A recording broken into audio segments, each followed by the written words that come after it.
guys, it's me, Amee the Disney Fangirl 2005, and today we're going to be watching a video called Creepy Urban Legends that turned out to be completely true. This video is made by The Grunge.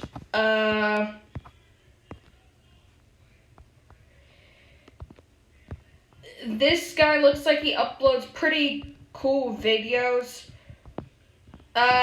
And I'm going to read the about description to see what the channel's about, because I always read the about description on channels. It says, this world is pretty weird. In fact, it's a whole lot weirder than you think. If you haven't learned something new today, you're missing out. Grunge is the place to immerse yourself in fun facts and cool tidbits on history, entertainment, science, and plenty more. It's just like reading books, but exciting. Okay, so let's begin. Not all urban legends are made up for kicks. Many are completely true, and that includes some seriously terrifying stories. You've got axe-wielding psychos, secret tunnels sprawling under entire cities, and dangerous men in the woods. They're real, and so are these other creepy urban legends. There are a few stories surrounding the Bunny Man Bridge in Fairfax County, Virginia. According to one, the area was home to a disturbed teenager who put on a bunny costume before hanging himself from the overpass. In standard urban legend fare, he haunts the bridge and disembowels trespassers with an axe. However, Brian Conley, a local historian, found that the Bunny Man has a basis in truth. Conley says the legend is actually told all over the Virginia, Maryland, and D.C. area. The whole region echoes with tales of a man in a white bunny suit. Silly rabbit. Tricks are for kids. That was enough to make him wonder if there was something to it, and when he started combing through newspapers, he found the origins of the tale. In 1970, an Air Force cadet reported being in a car with his fiancée when a man in a white bunny suit jumped out of the bushes, yelled at them, and hurled a hatchet through the car window. They weren't hurt, but 2 weeks later, a security guard came across the same bunny man, hacking away at the roof supports of a new house. There was a major investigation, but police never found out who was in the costume, and he never appeared again. Okay, so I'm gonna speak my opinions now that you heard that urban legend. This one reminds me of my ex-boyfriend Judy. He is so fucking creepy. I'm not even joking. He was a furry, a young boy who loved dressing up in a fucking bunny costume, and he kept saying that he is an actual bunny when he really isn't, and he is just a regular boy. He just kept trying to convince people that he is a regular boy when, a bunny when he's a boy. So, and we broke up a while ago. He's creepy. I don't want to ever see him again. I haven't, but I'm just saying that urban legend reminds me of him. Because he used to dress up in a bunny costume and he was a furry, and he kept thinking that he was Judy from Zootopia. Anyway, let's go to the next one. One is most common in big cities like New York, but you can find variations on it all over. Supposedly, rats live in the sewers, and it's entirely possible that one will just swim up some pipes and end up in someone's toilet. The lucky victims will just open the lid to find a rat treading water there. The unlucky ones will be sitting on the toilet when it happens. It sounds unlikely, but it's completely and terrifyingly true. The Seattle Times even ran a 2016 piece warning readers what to do when a rat made an appearance in their toilets. It happens way more than anyone would think. The King County Public Health Department answers between 50 and 80 rat and toilet occurrences each and every year.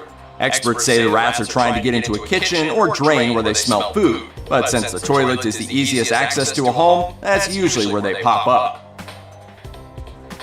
Okay, so that is the most fucking disgusting thing ever. So if somebody is on the toilet doing your business, a fucking rat just swims up, I'm gonna scream and run out and call 911. Okay, I'm just joking, but no, I will actually scream and run out because rats are the most disgustingest things ever. Like, I think that they live in the sewer, and that is gross. Like, that's where, like, toilet water is, I think. I'm not sure, but, that's disgusting.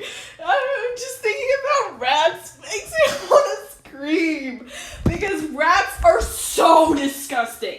Unless they're like ones that you like keep as pets. Cause my aunt's best friend had rats that she kept as pets, and I was actually okay with them because they were like clean and all that, but I still don't want to keep one as a pet. And if there were like rats around my house, I wouldn't even live here. Like I hate just rats. They're disgusting. Anyway, let's continue. But just that is gross, and that should never even happen. Here's another pretty familiar urban legend with a healthy dose of cautionary tale thrown in. It involves a man plummeting to his death outside the building where he works. It turns out the man was a lawyer who was awfully fond of demonstrating just how strong the windows in his building were by throwing himself at them dozens of floors up. One day the window breaks, and that's it for the unfortunate overconfident attorney. Who would do that? Torontoists say this man was real. His name was Gary Hoy, and he had a weird habit of slamming against the windows of his office at Toronto's TV Centre. On one July day in 1993, he did it in front of a group of visiting students. The window popped out of the frame, and Hoy popped out of the building. He fell 24 stories, and while it's unclear exactly why he thought any of this was a good idea, it did have consequences for his co-workers. The firm, Holden Day Wilson, closed 3 years after the incident, in part due to an inability to recover from the tragedy.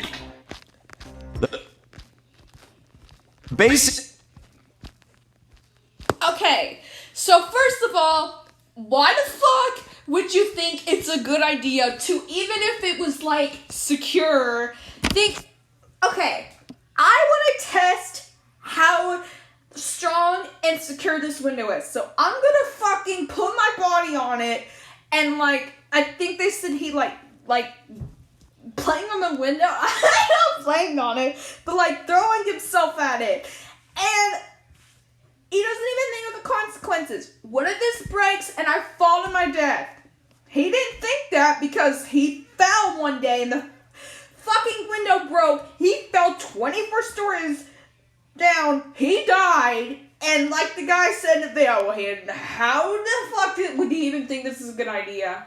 No one knows, but just saying, never do stupid shit like that. Of this tale are simple. Cropsey was rumored to be a madman who lived in the woods of Staten Island and hunted misbehaving children. He was said to be an escaped patient from a local institution, with a hook for a hand that he would use. Okay, that reminds me of Captain Hook. Hold on, wait. I want to rewatch this because I was kind of confused. The basics of this tale are simple. Cropsey was rumored to be a madman who lived in the woods of Staten Island and hunted misbehaving children. He was said to be an escaped patient from a local institution, with a hook for a hand that he... Reminds me of Captain Hook, like I just said. Like, his Captain Hook is a hook for a hand.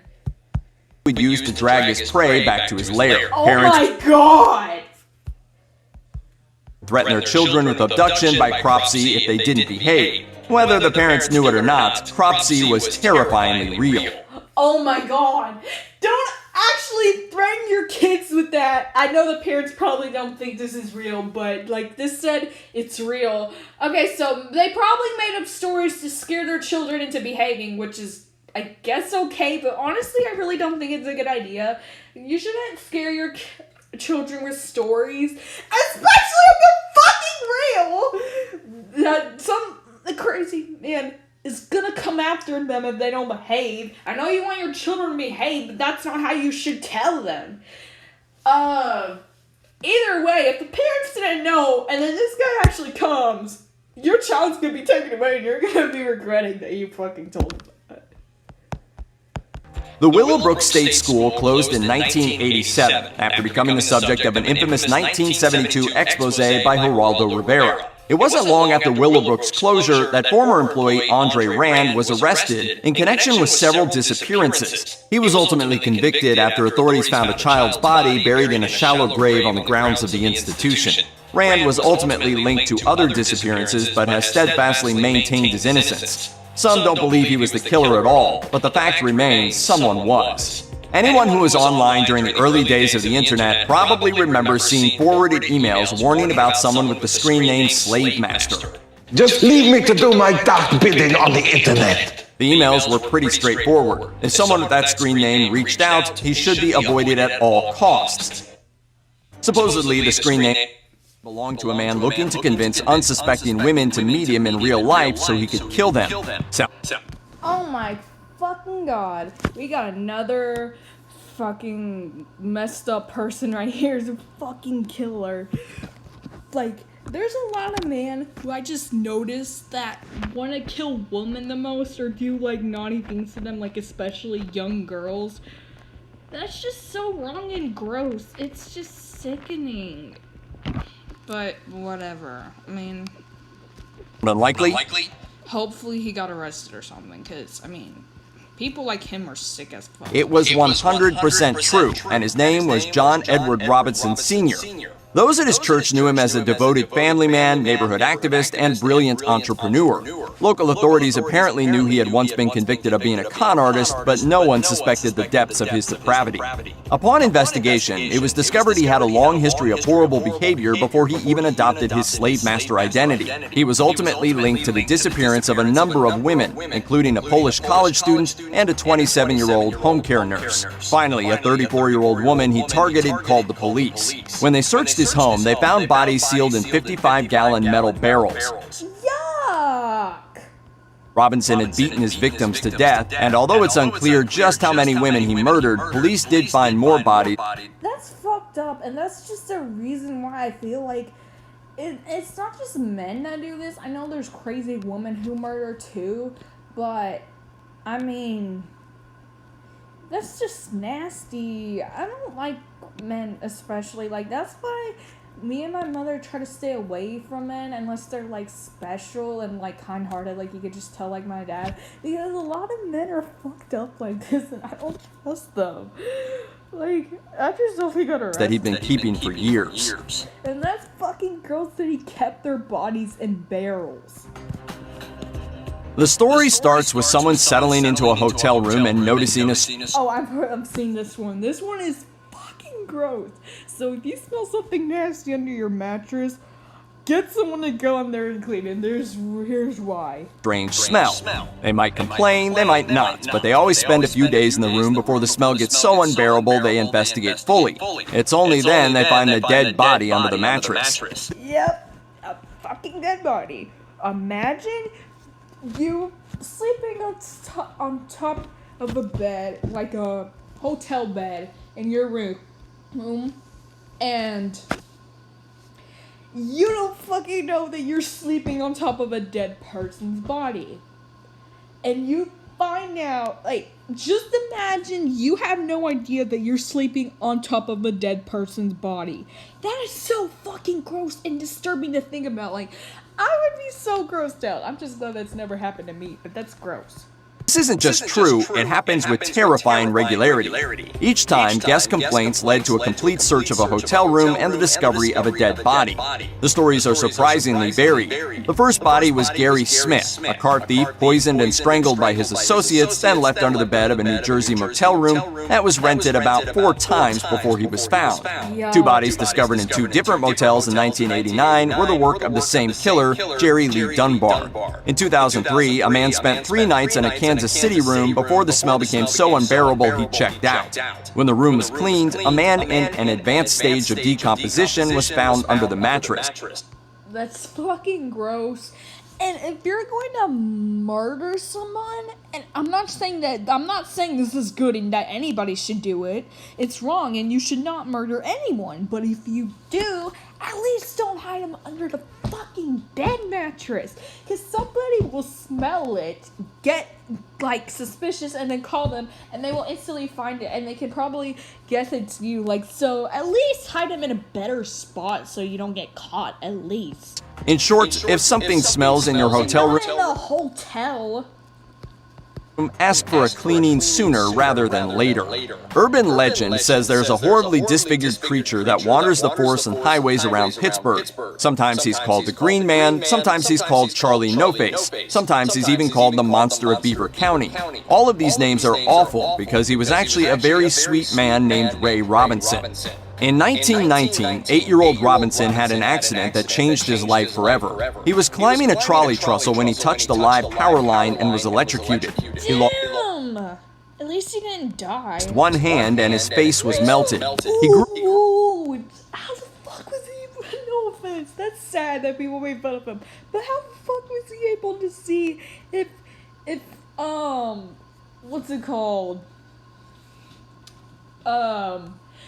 If, like, his face was melted and he lost a hand. Oh my god. Grew up incredibly isolated, and at night he liked to walk the local highways, even into the... I would be friends with him. I just wonder how he was able to see and pick up stuff with, like, better with at one hand. 21st century, teens cruised the highways looking for the Green Man. But those who grew up in the area in the 1960s actually found him. Some were incredibly cruel to him, and others made a friend. Fucked up bullies, school bullies. Go fuck yourself. Stop messing with, like, kids who can't help if they have something wrong with them. I just hate mean people. And who changed their lives. Robinson liked to chat with the kind ones, talk baseball, and drink beer. Documentary writer Tisha York interviewed hundreds who met him and summed him up like this. People were just so cruel to him, and he never understood why. Underneath it all was this beautiful, kind man. Robinson died in... That's exactly why you should give people a chance who may seem like weird or whatever, but you don't actually know them. Maybe you give them a chance and you actually see that they're a good person like this guy. 1985, but his legend lives on. Here's the terrifying story. Someone goes on vacation. Oh, I hate this one! I watched this video before and I hate this one. This is like the worst one. I hate it. It's so gross. Okay, I'll watch it if it's just this once. Ew. Then comes back and starts suffering severe. Underneath it all was this beautiful, kind man. Robinson died in 1985, but his legend lives on. Here's the terrifying story. Someone goes on vacation, then comes back and starts suffering severe headaches or earaches not long after. The cause? Bugs crawled into the hapless vacationer's ears and nestled in their brain. Sorry. That is so fucking disturbing to hear about, because I absolutely hate bugs, and just imagining one going in your ear or something, I'm gonna scream and, like, probably die within a second. But this one isn't just true, it's happened a couple of times. No. In 2013, Rochelle Harris returned to Britain from a holiday in Peru. When she started hearing scratching noises, she was a little worried. It got worse when the headache started. When she woke up with a mysterious liquid on her pillow, she decided to seek medical attention for what she thought was an ear infection. The truth? A fly she'd swatted out of her ear in Peru had laid eggs in her ear canal, and she was now home to a family of maggots. She needed... Fuck! That's disturbing! surgery to remove them. Then in 2015, oh, please, I would take the fucking surgery to get them removed. All of them. Yadira Rostro underwent surgery after suffering from 9 months of headaches. The cause? Tapeworm eggs in her brain. Yo, Doctors that is were pretty so disturbing. Please just change this. I don't care if y'all think I'm a baby. I hate this. sure she picked up Just change it, please. the parasite when she was in Mexico 2 years prior, and that it had traveled through her bloodstream and into her brain where it laid eggs. Good luck enjoying another vacation. Oh, fuck no, I won't. Ugh. Okay, finally. Okay, I'm sorry. That was just so disgusting. Okay. This one is also really gross. I watched this video before, but it's still gross to hear these over and over again. Oh, I hate this one. It's gross. You'll see why. It's about pigs eating something. Like murders, feeding.